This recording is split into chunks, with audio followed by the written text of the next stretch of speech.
Muy bien, jóvenes. Hoy vamos a ver entonces el balance de agua y cómo nuestro riñón concentra y diluye la orina. Para empezar, recordémonos de esto que ya vimos el semestre pasado, ¿verdad? Recuérdense que para que tengamos un equilibrio hídrico tenemos que tener una ingesta igual a la excreta, ¿verdad? ¿De dónde proviene todo el agua que metemos en nuestro organismo?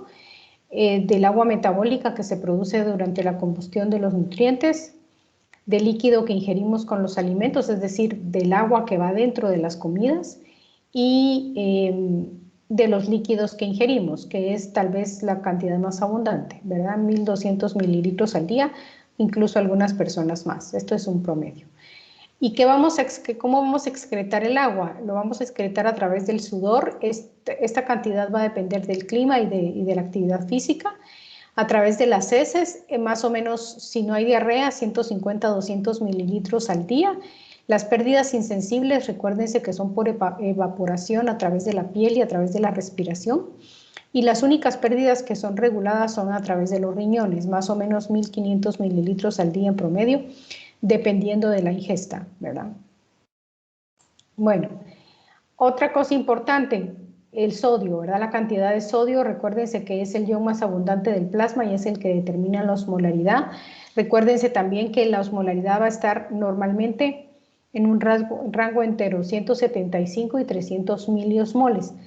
Cada persona tiene su punto de ajuste individual en su hipotálamo, que es donde están los osmorreceptores, y que va a regular la osmolaridad en el punto en que individualmente cada quien lo deba de tener regulado.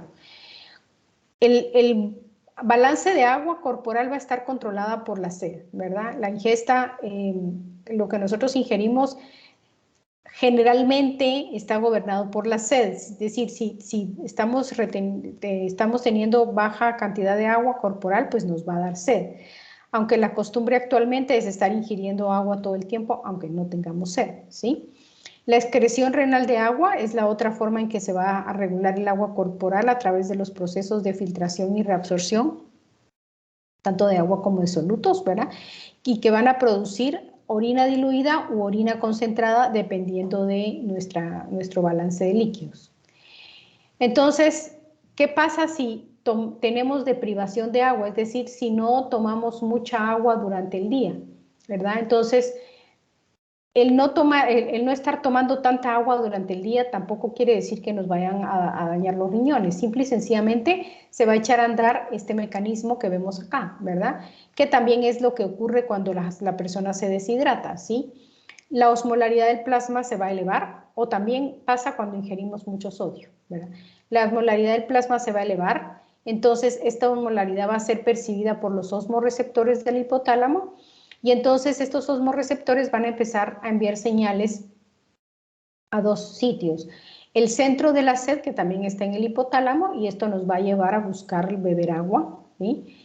Con el fin de que esa agua sea absorbida a nivel intestinal para pasar a la circulación y volver la osmolaridad a lo normal. Y las otras señales que mandan los osmorreceptores es hacia la hipófisis posterior, ¿sí? Ahí se va a liberar la hormona antidiurética o arginina vasopresina, que es su otro nombre, y entonces la ADH lo que va a hacer es irse al riñón y va a aumentar la permeabilidad de las células principales en el túbulo distal y el conducto colector. Esta es su principal función, ¿verdad? Y entonces, al aumentar esta permeabilidad al agua, ya se va a producir reabsorción en estos segmentos, reabsorción de agua, y entonces vamos a tener una producción de orina concentrada con elevada osmolaridad y bajo volumen. Y esto es para restablecer la osmolaridad a lo normal.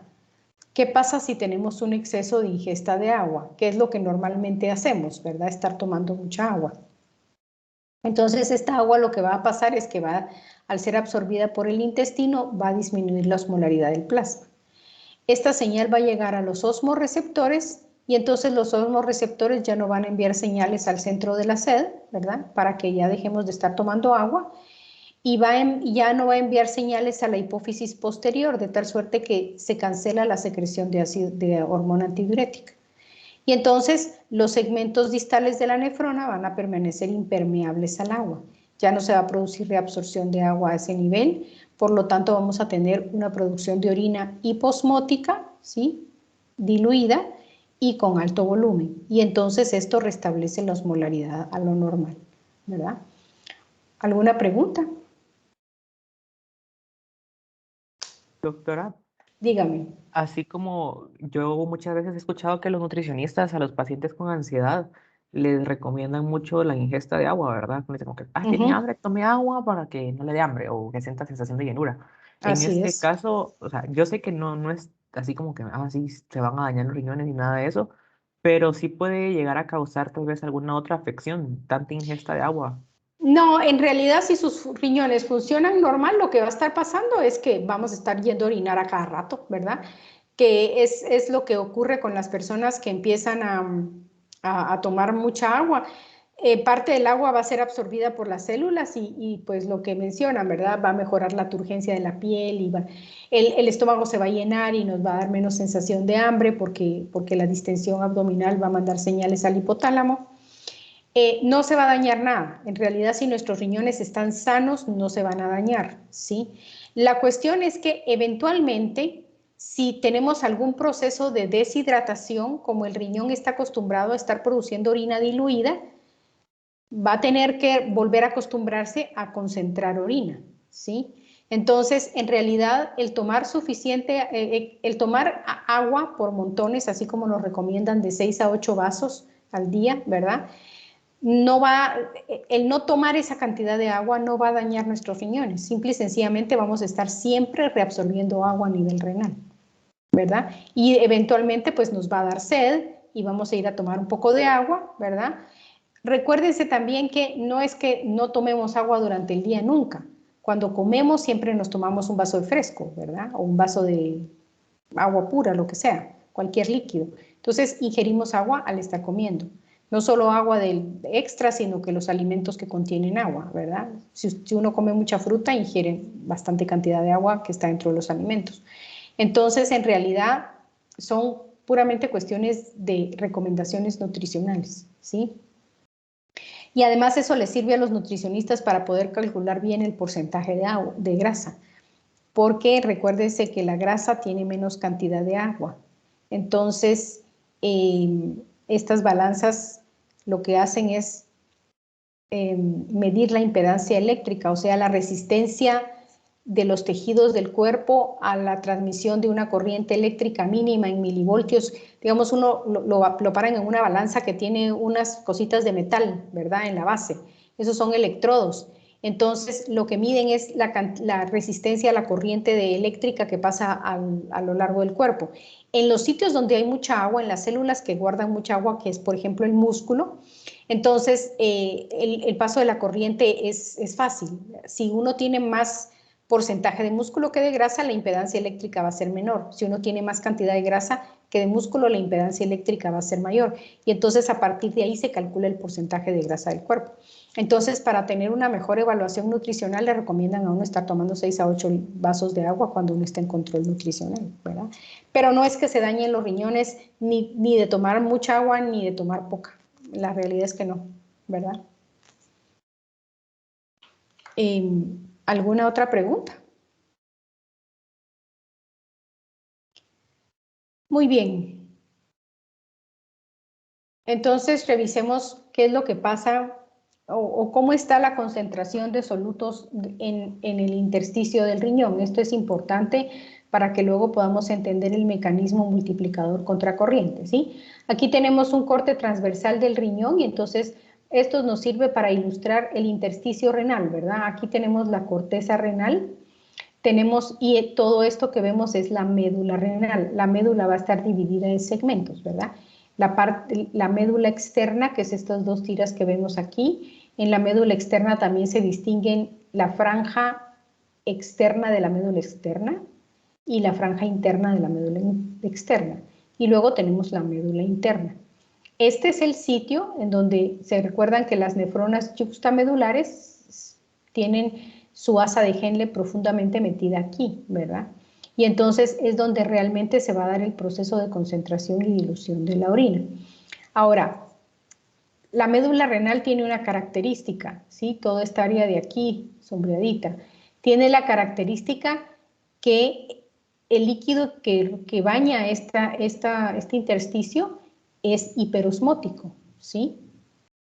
¿Ya? Y esta hiperosmolaridad se debe a los procesos de reabsorción de solutos que se dan a lo largo de toda la nefrona. Entonces, si revisamos aquí la concentración en milimoles de los solutos principales que se reabsorben en el túbulo renal, que son la urea y el cloruro de sodio, ¿sí? Entonces vemos que, por ejemplo, en la corteza renal vamos a tener una cantidad de urea y de cloruro de sodio determinada. Recordemos que el túbulo proximal se encuentra en la corteza renal, ¿verdad? Conforme van aumentando los procesos de reabsorción, va elevándose la cantidad, la concentración de solutos, sobre todo de cloruro de sodio, en la corteza renal. Sin embargo, siempre se mantiene isosmótica, ¿verdad? Es decir, el intersticio de la corteza renal siempre va a estar isosmótico respecto al plasma. Conforme se va adentrando la nefrona dentro del intersticio renal en la médula, entonces recuérdense que parte del asa de Henle, el asa ascendente gruesa de Henle, está en la primera porción de la médula renal, o sea, en esta parte de aquí, ¿sí? En la médula externa. Y entonces aquí es donde se produce una intensa reabsorción de cloruro de sodio, ¿sí? En todo el asa de Henle. ¿Y qué es lo que ejemplifica esta línea roja que tenemos acá? La urea no se reabsorbe en el asa de Henle, ¿verdad? Hay un poquito incluso de secreción de urea en el asa descendente de Henle, ¿sí? Y cuando ya nos metemos a la médula interna, que es esta parte de aquí, ¿verdad? Y que va a dar a la papila, entonces vemos cómo ahí pues ya la reabsorción de sodio se estabiliza. Ya es muy poco lo que se reabsorbe, sobre todo en la parte final del túbulo colector, que es lo que da a la papila, ¿verdad? Pero la urea sí va aumentando su concentración en la médula renal, porque recuérdense que se recicla a nivel de la última parte del túbulo colector, se sale la urea en esta parte de acá y se va acumulando en la médula renal. Entonces, la hiperosmolaridad de la médula renal se va a deber a dos solutos, el cloruro de sodio por una parte y la urea por otra parte. ¿De qué depende que se acumule más cantidad o menos cantidad de estos solutos en la médula renal? De la concentración de hormona antidiurética, ¿sí? Y entonces vamos a revisar cómo se produce este aumento de la osmolaridad en la médula renal a través de este proceso que se llama el efecto multiplicador contracorriente, ¿sí? Esto se va a dar exclusivamente en el asa de Henle, ¿ya? Y entonces aquí tenemos un estado inicial, como quien dice cuando empieza a funcionar la nefrona, ¿verdad? Y entonces vemos cómo el fluido tubular viene isosmótico, ¿verdad? Y es empujado hacia la parte del asa ascendente de Henle. Aquí está gruesecito porque si leyeron en su texto, esta es la parte impermeable al agua, ¿verdad? Recuérdense que el asa descendente de Henle no reabsorbe solutos, solo reabsorbe agua, ¿sí? Pero esta parte no reabsorbe agua, solo reabsorbe solutos. Entonces, a lo que se le llama el efecto único es que el fluido va bajando por el asa descendente de Henle y va perdiendo agua, ¿sí?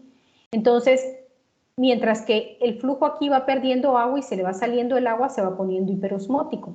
Pero conforme va subiendo hacia la parte ascendente de Henle, entonces recuérdese que desde aquí, desde la parte delgada, empieza a haber reabsorción de cloruro de sodio. Entonces, ¿qué pasa con esto? Este cloruro de sodio aquí se empieza a depositar en el intersticio, ¿sí? Mientras que aquí sale agua. ¿Por qué esta agua de aquí no diluye los solutos que se van en el intersticio?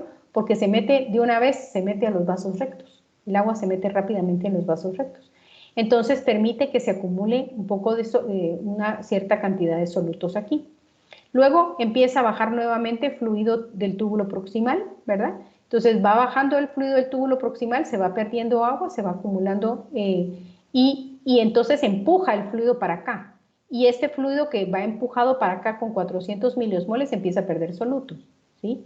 Y entonces empieza a diluir la orina, ¿verdad? Vuelve a bajar otro poco de soluto acá y se va poniendo otra vez de 300. O sea, este flujo que bajó aquí va perdiendo agua, ¿sí? Y se va poniendo hiperosmótico y esta parte de aquí abajo se pone todavía más hiperosmótica.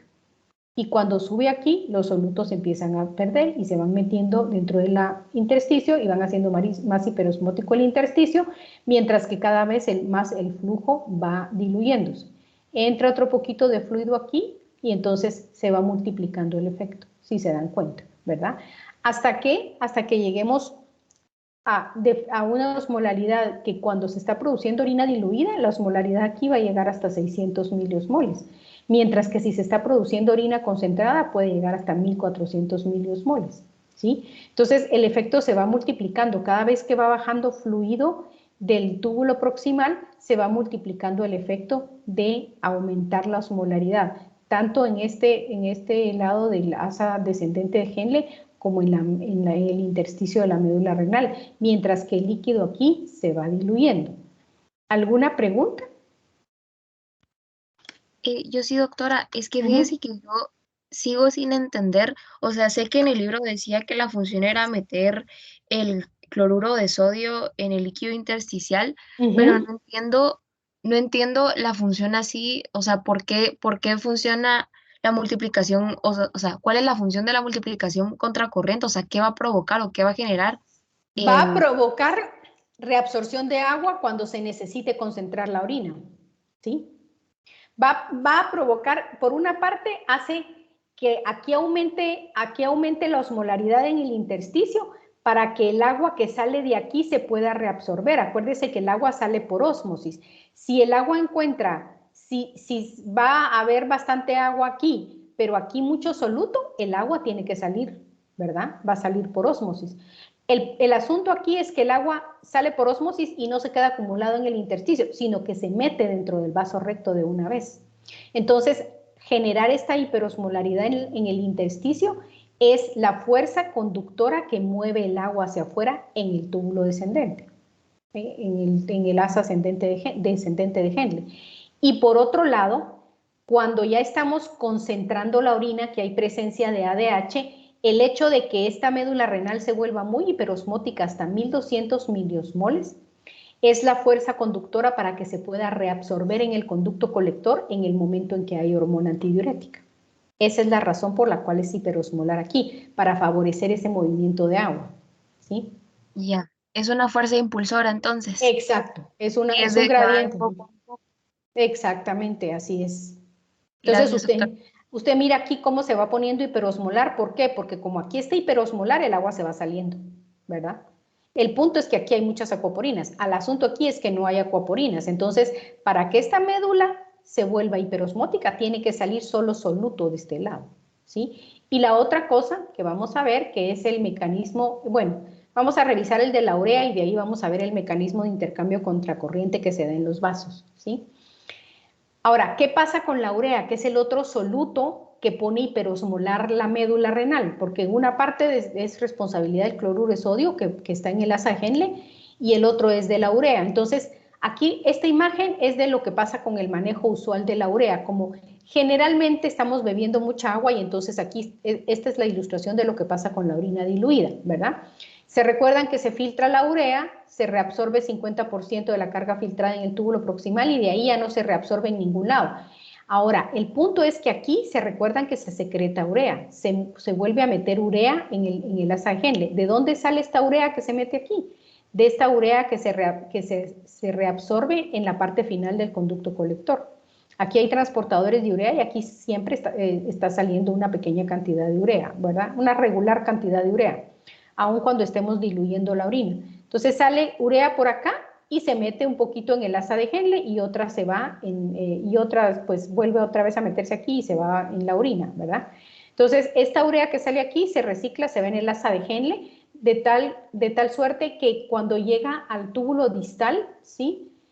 Como se secretó tanta urea aquí, se metió tanto en el túbulo, entonces vamos a tener 110% de la carga filtrada, es decir, aquí salió un 50% y aquí se le añadió 60%, ¿sí? Y entonces aumentó la concentración de urea.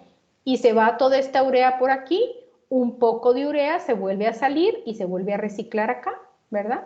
¿Esto para qué sirve? Para mantener 600 miliosmoles aquí, de tal suerte que el agua se pueda salir de la porción descendente, ¿sí? Y entonces se excreta 50% de la carga filtrada de orina. ¿Sí? Esto es lo que pasa en producción de orina diluida. Ahora, cuando hay ADH, cuando se secreta ADH, entonces la urea sigue teniendo su mismo proceso aquí de reabsorción del 50%, se secreta aquí. Ahora, cuando hay ADH, el punto es que la ADH dentro de sus funciones no solo aumenta la permeabilidad al agua en este segmento, ¿sí? Sino que también aumenta la permeabilidad a la urea en esta parte. Fosforila transportadores de urea y entonces empieza a salirse más cantidad de urea del conducto colector, se vuelve a meter aquí y vuelve a salir acá y más cantidad de urea y más cantidad de urea hasta alcanzar una osmolaridad de 1200 miliosmoles. ¿Para qué sirve ese montón de solutos metidos aquí? Para que esta permeabilidad aumentada que hay en el conducto colector y en la parte final del túbulo distal sean suficientes, generen un gradiente tal que realmente se reabsorba de forma intensa el agua. El agua, como es una molécula pequeña y ahí sale a través de acuaporinas y se mete a través de acuaporinas y de los espacios entre el endotelio capilar, inmediatamente se mete dentro de los vasos rectos, ¿sí? Y entonces no diluye esto de acá. Ahora, preguntas aquí con lo de la urea. Vale, entonces, miremos qué pasa con los vasos rectos. En los vasos rectos, por un lado, ¿sí? Por un lado, lo que pasa es que tal vez esta es un poco confusa por la dirección que lleva la contracorriente, pero si lo vemos desde esta imagen tal vez uno entiende un poco más lo que pasa entre los túbulos y los vasos rectos, aunque acuérdense que los vasos rectos están metidos aquí, ¿verdad? Están yuxtapuestos rodeando básicamente los túbulos. Esto lo tomé de este libro Fisiología Médica de Rhodes y Bell, ¿verdad? Y entonces lo que está pasando aquí es que aquí viene el líquido del túbulo proximal, ¿verdad? Y entonces entra en el asa descendente de Henle y aquí se empieza a reabsorber el agua, ¿sí? Y se empieza a reabsorber el agua. Esta agua que se está reabsorbiendo aquí se mete dentro del túbulo, ¿sí? Se mete dentro del vaso recto, acá, ¿sí? Y entonces va volviendo hiperosmolar, no solo va haciendo que el líquido del túbulo se vuelva hiperosmolar, sino que también está volviendo hiperosmolar el plasma porque el agua entra por aquí y se sale por aquí para luego volverse a meter del lado que va subiendo, ¿verdad? Digamos, este sería como el lado arterial, ¿sí? Porque aquí está la arteriola deferente, este es el lado arterial que va descendiendo la sangre y este es el lado que va a dar al lado venoso.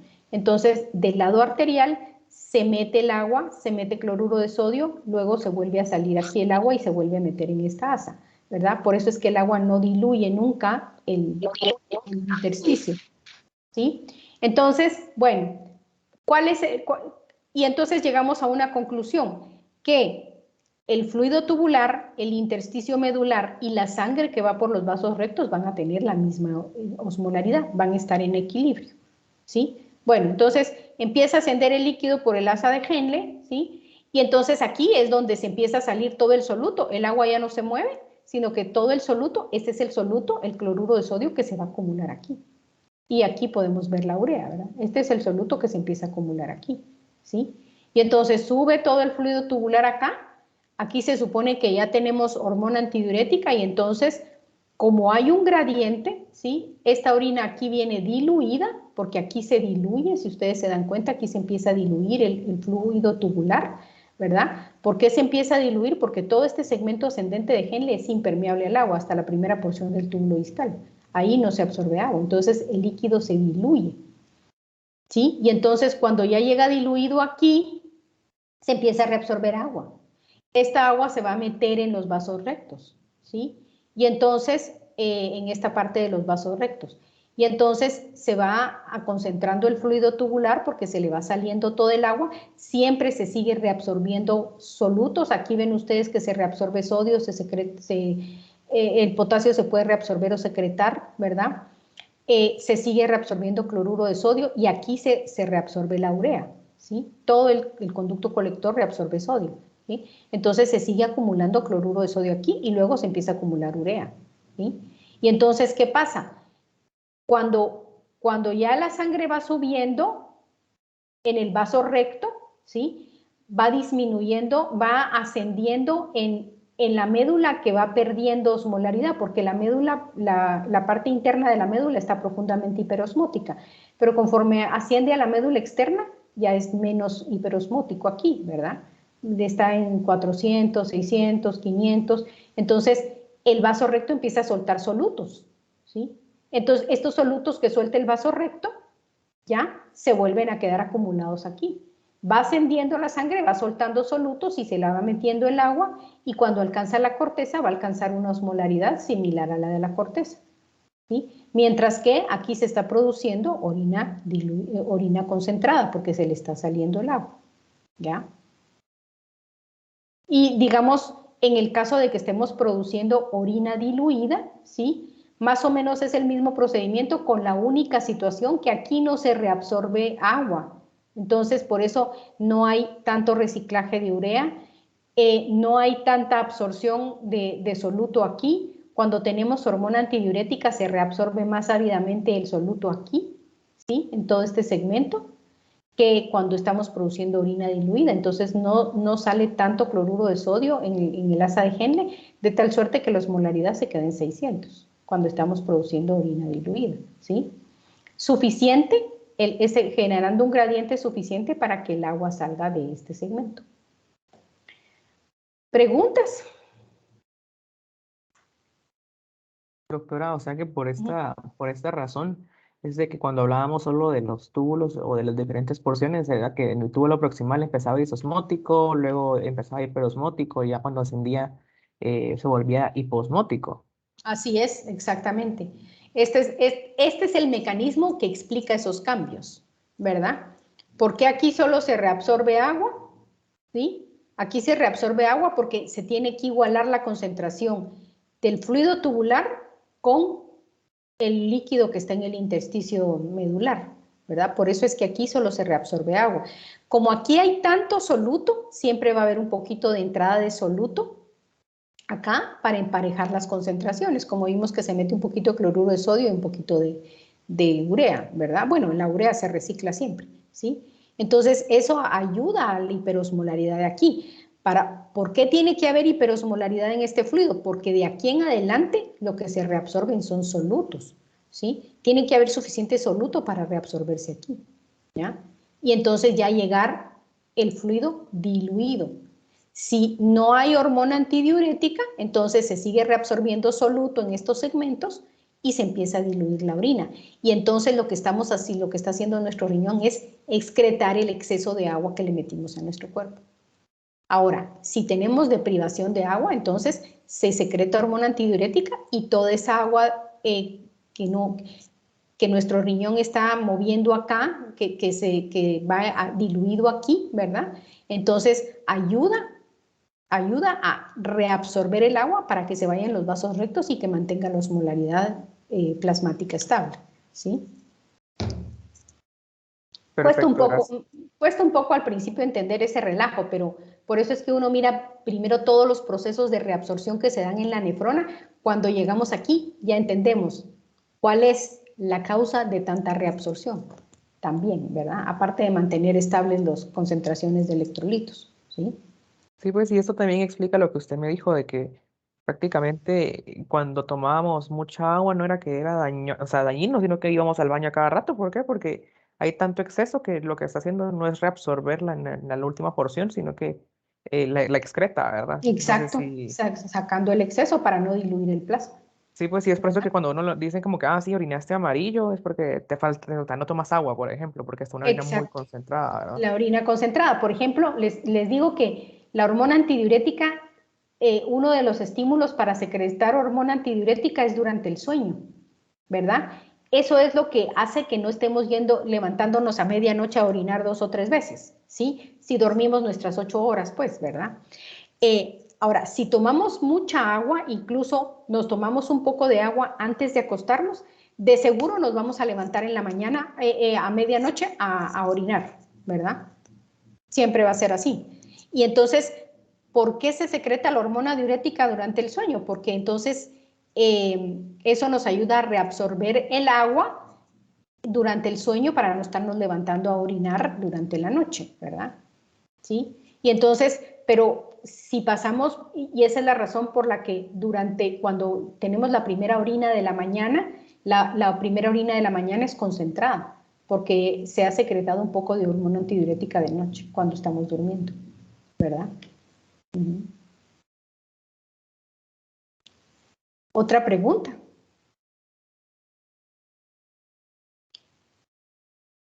Muy bien. Ok, entonces vamos a revisar los procesos del aumento de la dilución y concentración de la orina de nuevo.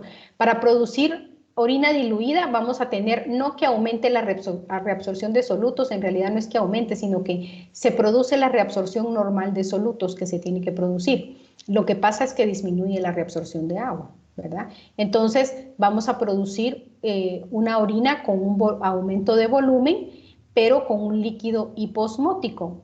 ¿Por qué? Porque en la porción ascendente de Henle, que es impermeable al agua, ahí se va a diluir el líquido tubular, ¿verdad? A través de la absorción de cloruro de sodio y potasio por el transportador triple que ya conocemos, ¿sí? En el túbulo colector, como no hay hormona antidiurética o hay muy poca, entonces siempre va a haber reabsorción adicional de solutos, pero nada de agua, o muy poca, ¿verdad? Entonces, ¿por qué? Porque es impermeable al agua este segmento también. Entonces, ¿qué vamos a tener como resultado? Una orina diluida, ¿sí? Una orina con mucho volumen, pero con menos concentración de solutos.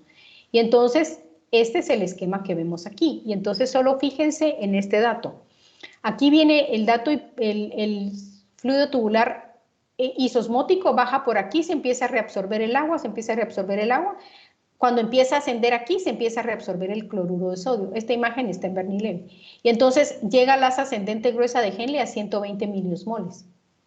Luego aquí hay transporte activo de cloruro de sodio y de potasio, y entonces llega el túbulo distal a 110 de concentración, o sea, bien diluido el líquido, ¿sí? Todavía hay un poco de reabsorción de soluto aquí, y entonces se diluye a 100. Como sigue habiendo reabsorción de soluto aquí, y aquí abajo se reabsorbe la urea, entonces llegamos a 75 miliosmoles por kilo o miliosmoles por litro, orina diluida. La orina puede estar tan diluida como llegar a 50 miliosmoles por litro, ¿sí? Y entonces la médula renal solo va a alcanzar una osmolaridad hasta de 600, ¿verdad? Entonces eso es lo que nos hace producir la orina diluida. Ahora, cuando vamos a producir orina concentrada, entonces la hormona antidiurética se eleva. Esto va a hacer que aumente la reabsorción de agua. Siempre los segmentos del asa de Henle ascendente van a ser impermeables, ¿verdad? Pero va a aumentar la reabsorción a nivel del túbulo distal y del conducto colector, ¿verdad? Además, aquí se aumenta la reabsorción de cloruro de sodio y se va a producir mayor reciclaje de la urea, de tal suerte que la orina puede llegar a tener entre 1200 y 1400 miliosmoles por litro, ¿verdad? ¿Por qué tiene que aumentar la reabsorción de cloruro de sodio y tiene que aumentar el reciclaje de la urea? Para poder tener una médula renal hiperosmótica, ¿sí? Y entonces, si se dan cuenta aquí pasa una cosa. Se empieza a reabsorber más cantidad de cloruro de sodio en todo el asa ascendente de Henle. La hormona antidiurética lo que hace es activar esta reabsorción a nivel del asa ascendente gruesa, activa los transportadores de sodio, potasio y cloro, entonces diluye mucho más el fluido tubular aquí, ¿sí? Y entonces todo este exceso de cloruro de sodio que se reabsorbió aquí se va acumulando en la médula renal, ¿sí? Entonces aquí se recuerdan dilución de orina 120 y aquí 100 y aquí 80. Entonces ya cuando llega a la parte final del túbulo distal y el conducto colector, ya se empieza a reabsorber agua y entonces se empieza a concentrar la orina, ¿verdad? Se reabsorbe agua, se reabsorbe agua, se reabsorbe agua. Esta agua que se reabsorbe aquí, ¿sí? La fuerza conductora es esa hiperosmolaridad que hay aquí, que puede llegar hasta 1200 a 1400 miliosmoles. De tal suerte, y luego, como aumenta el transporte de urea aquí, entonces más urea sale, ¿verdad? Y esto lo que va a hacer es concentrar más la orina, ¿sí? Porque más urea sale, más se recicla, más se acumula aquí y sirve más para volver hiperosmótica la médula, que es lo que va a hacer es sacar todo el agua fuera del túbulo para concentrar la orina, ¿sí? Bueno, preguntas para pasar a algo breve de la hormona antidiurética.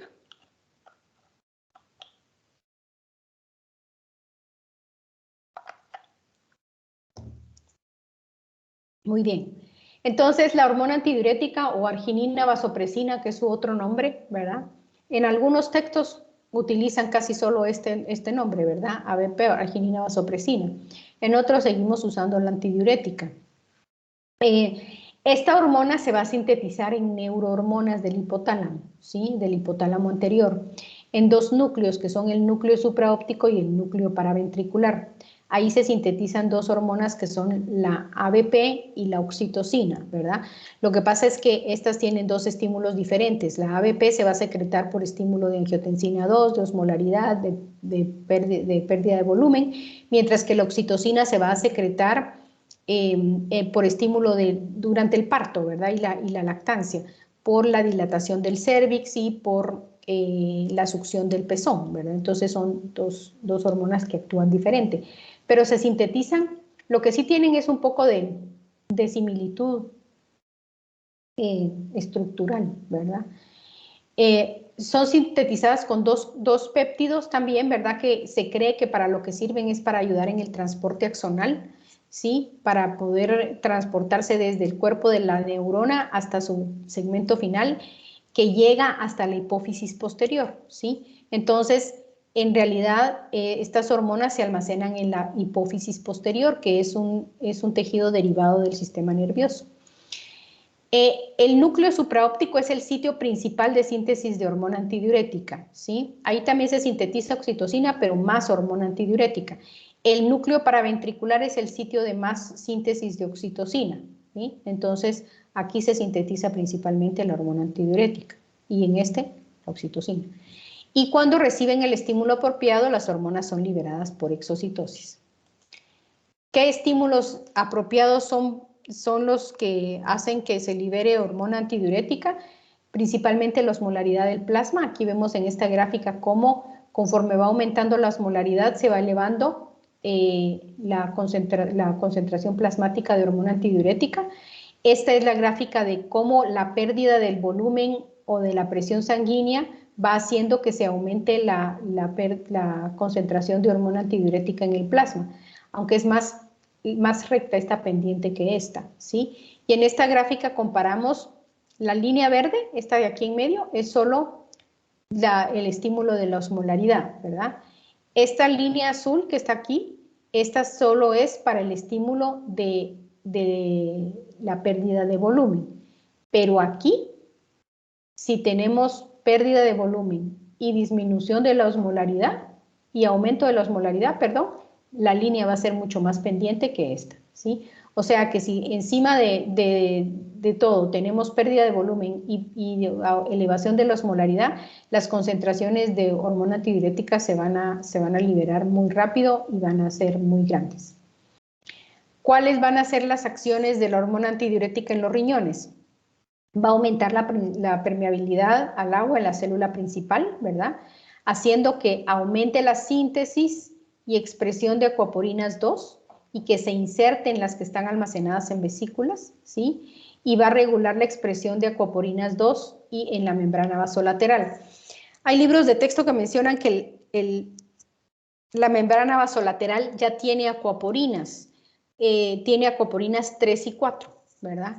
Y cuando se secreta la antidiurética, pero en la membrana apical no tiene nada, ¿verdad? Entonces, cuando se secreta la antidiurética, hace que las acuaporinas 2 se inserten en la membrana apical y también en la vasolateral, añadiéndose a las que ya están, ¿verdad? Eso lo dice, por ejemplo, Bander y la fisiología de Rhodes y Bell. ¿Qué más hace la hormona antidiurética? Aumenta la permeabilidad a la urea, va a fosforilar, va a hacer que se fosforilen transportadores de urea y entonces por eso es que aumenta la reabsorción, el reciclaje de la urea, ¿verdad? Aumenta la reabsorción en el conducto colector medular y este montón de urea, una parte se queda en el intersticio y una se recicla para volver a salir en la nefrona.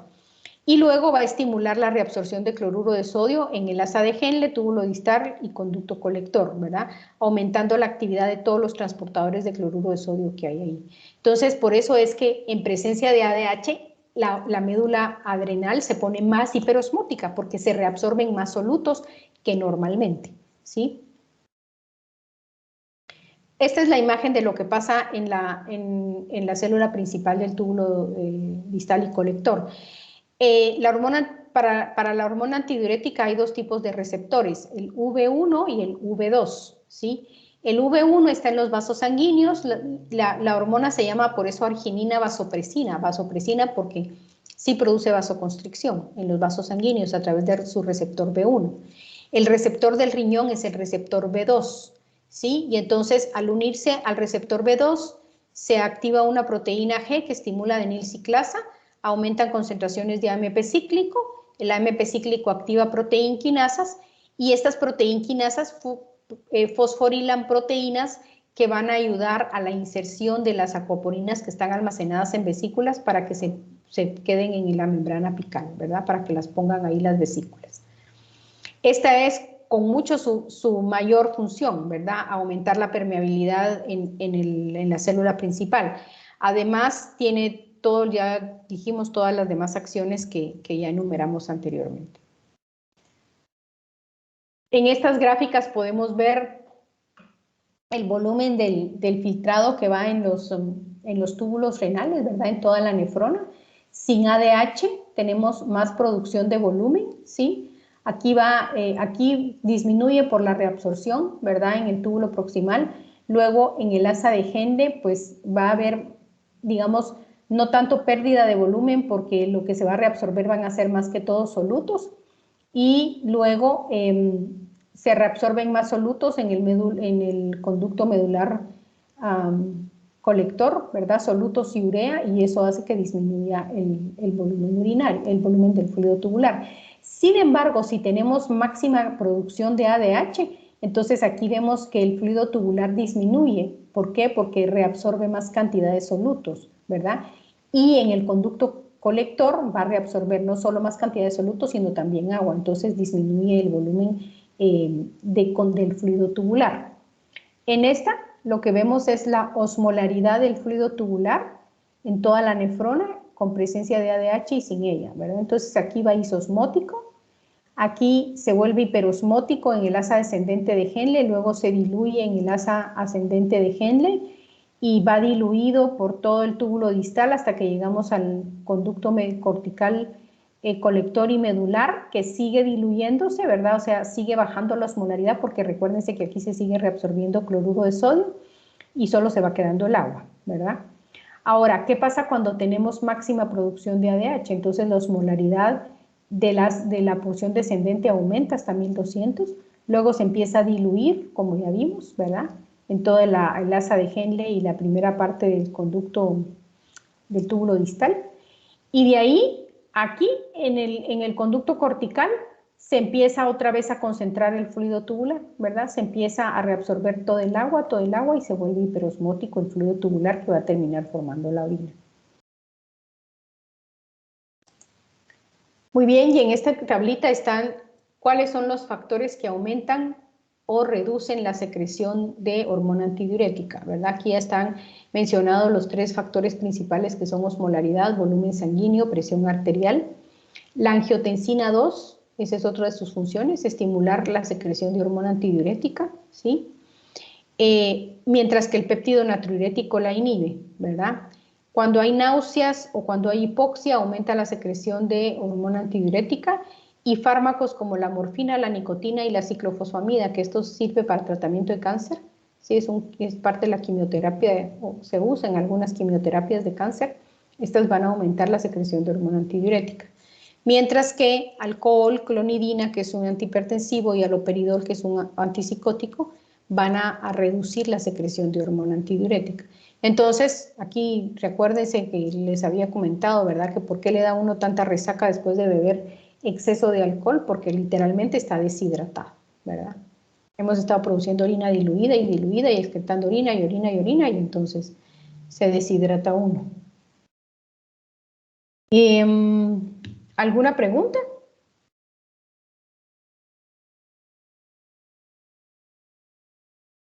Muy bien.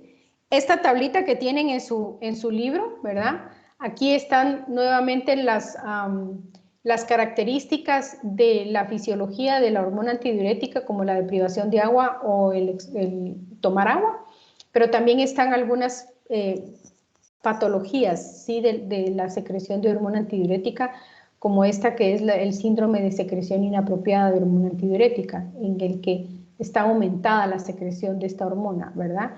Entonces, lo que hace es reabsorber agua, diluir el plasma y producir una orina hiperosmótica, ¿sí? Mientras que la diabetes insípida central es porque hay una disminución o falta de secreción de hormona antidiurética, ¿sí? Y entonces esto lo que va a producir es una producción de orina diluida y va a elevar la osmolaridad plasmática. En el caso de la diabetes insípida nefrogénica, se va a producir hormona antidiurética normalmente, ¿verdad? Pero el receptor no está funcionando, es decir, como hay como lo que dijeran resistencia a la hormona antidiurética, ¿verdad? No sirve el receptor, entonces no hace su función de aumentar la permeabilidad de la nefrona al agua, entonces va a haber producción de orina diluida, alta concentración, alta diuresis, y se va a producir una hiperosmolaridad plasmática, ¿verdad? Estas están descritas en su libro, ahí están explicadas. Bueno, por último vamos a revisar cómo hacer un cálculo para evaluar la capacidad del riñón de diluir o concentrar la orina, ¿verdad? Básicamente aquí lo que vamos a aprender es a calcular la depuración de agua libre, ¿sí? Hay dos resultados que normalmente nos puede dar la depuración de agua libre. Si es positiva, quiere decir que estamos produciendo orina diluida, o sea, si el cálculo nos da positivo, estamos produciendo orina diluida. Si el cálculo es negativo, estamos produciendo orina concentrada. O sea, aquí estamos excretando agua y aquí estamos reabsorbiendo agua, ¿sí? Este aclaramiento en cero, esto no ocurre fisiológicamente, esto solo va a ocurrir cuando se da tratamiento con diuréticos de asa, porque inhiben la reabsorción de cloruro de sodio en el asa de Henle, si se recuerdan, ¿verdad? Entonces el riñón no concentra ni diluye la orina, sino que va a salir isosmótica respecto al plasma. Pero de lo contrario, o estamos excretando orina, o estamos excretando agua, o estamos reabsorbiendo agua, ¿sí? Y entonces hay varias cosas que tenemos que hacer. Aquí les puse un caso, ¿verdad? Tenemos que saber la osmolaridad del plasma del paciente. Luego también tenemos que averiguar la osmolaridad de la orina del paciente, ¿sí? Hay dos formas de poder averiguar la osmolaridad urinaria. Uno es conociendo los valores de sodio, potasio y nitrógeno de urea en orina. Y la otra forma es averiguando su gravedad específica. La gravedad específica, ¿qué hace? Compara la gravedad específica del agua destilada, que no tiene solutos, con la de la orina, ¿verdad? O con la de cualquier otro fluido, ¿sí? Cualquier otro líquido que tenga solutos. Entonces, el agua tiene una gravedad específica de 1, no tiene ni un soluto, mientras que la gravedad específica de la orina puede variar de 1.010 a 1.045, ¿verdad? Entre más cantidad de milésimas tenga, quiere decir que hay más cantidad de soluto metido dentro de la orina, ¿sí? Entonces, ¿cómo podemos averiguar la gravedad específica? Con un examen de orina, ¿verdad? Mandamos al paciente a hacer un examen de orina o bien con tiras reactivas, que en realidad el examen químico de orina se hace ahora con tiras reactivas. ¿Han visto las tiras reactivas de orina?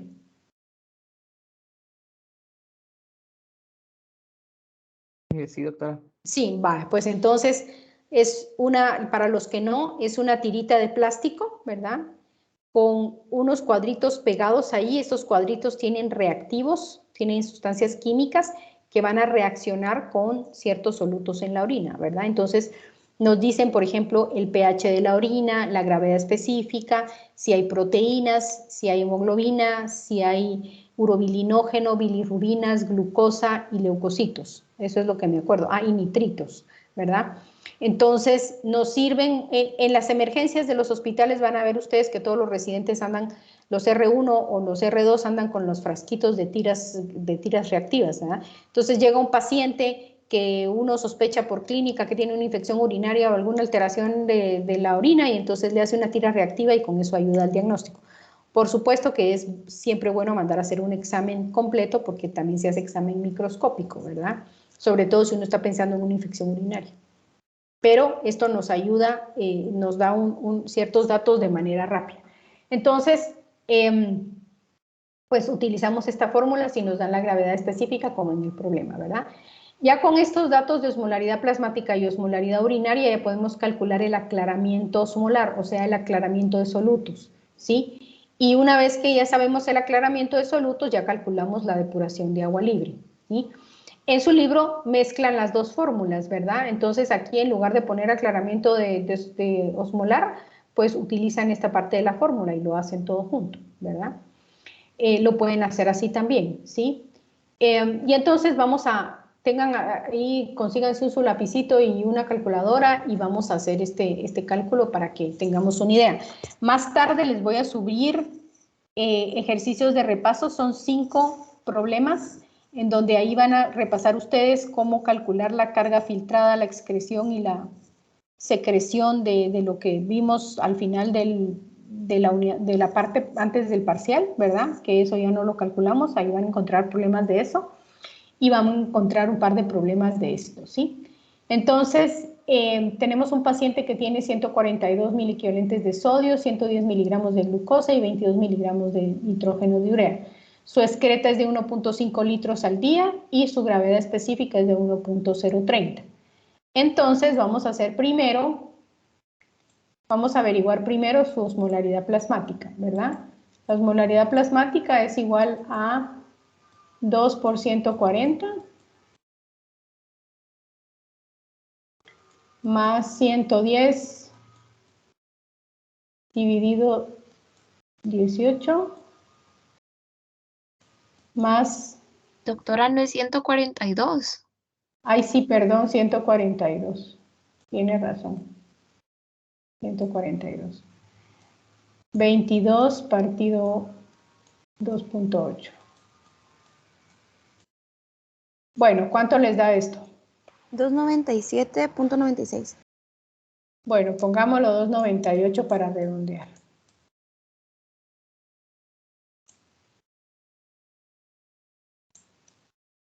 Vale.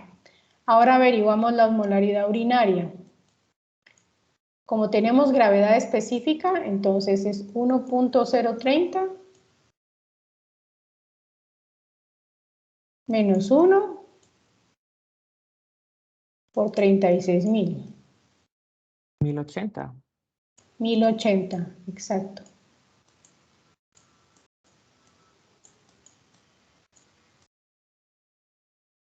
Igual, ¿verdad? Miliosmoles por litro.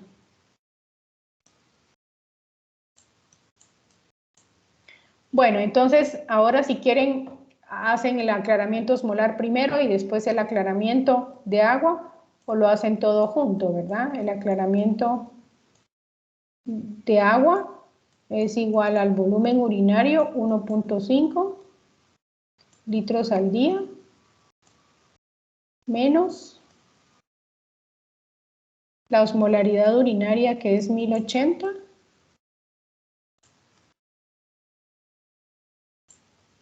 por 1.5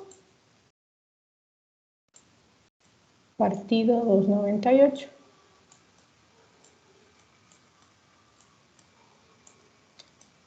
Como les digo, pueden hacer primero el aclaramiento osmolar y entonces operan solo primero esto.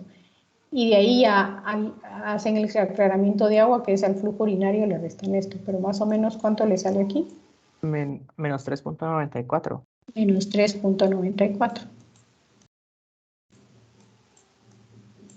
Entonces, aquí serían litros al día, ¿verdad? Entonces, ¿qué nos está diciendo este valor? Si es negativo. Que la orina es hiperosmótica. Que la orina es hiperosmótica, que el riñón está reabsorbiendo agua, ¿verdad? Entonces, cabalmente ustedes se pueden dar cuenta, la orina es hiperosmótica, tiene 1080 miliosmoles, ¿verdad? ¿Qué podemos asumir aquí? Que este paciente casi no ha tomado agua, ¿verdad? Tiene una osmolaridad dentro del límite normal todavía, pero obviamente para su normalidad, para su punto de ajuste, tal vez está un poquito alta. Entonces el paciente está reteniendo agua, ¿sí? Está reteniendo casi 4 litros de agua al día y está excretando una orina hiperosmótica, ¿sí? Entonces ese es el análisis que ustedes tienen que hacer. ¿Alguna pregunta?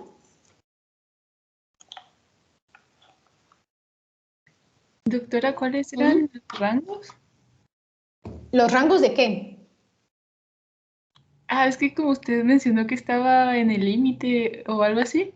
Bueno, el rango de osmolaridad es de 275 a 300 miliosmoles.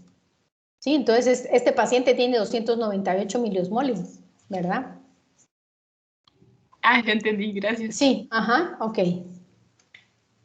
¿Otra pregunta? Muy bien. Entonces, jóvenes. Doctora, Y dígame. perdón, entonces, si sería menos de 275 sería hiposmolaridad. Sí, exactamente. Si la osmolaridad del paciente está en menos de 275, ya es hiposmolaridad, ya tiene una osmolaridad plasmática baja, ¿verdad? Gracias, doctora. De nada. ¿Otra pregunta? ¿Es de 275 a 280 o escuché mal? No, es de 275 a 300, el rango de Cierto. osmolaridad. Sí, sí. Gracias, doctora. De nada. ¿Otra pregunta? Muy bien, jóvenes, entonces ya terminamos. No se les olvide su corto, por favor. Y también estén pendientes